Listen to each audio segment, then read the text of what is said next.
So you want to navigate a Notion page. There's a number of ways to do so.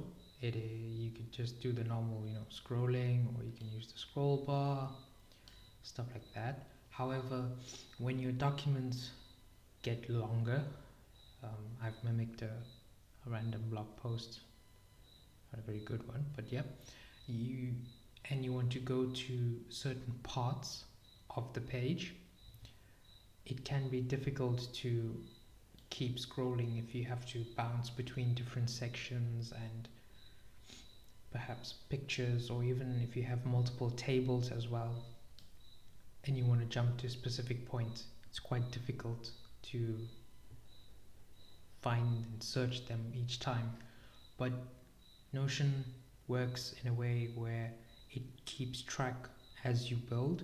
So if you would look in this corner here, you'll see horizontal bars, and they change in color. So Notion keeps track of sections of your work. In this case, it's a blog. So it keeps track of that, and it allows you to jump to certain sections and it highlights them. So if I want to go to the bottom one, it'll take me straight to that section. That's pretty much the most useful part of this. Well, this blog post in quotes, is pretty short, but you can imagine if you had like a 10,000 word document with graphics and you had to jump between sections.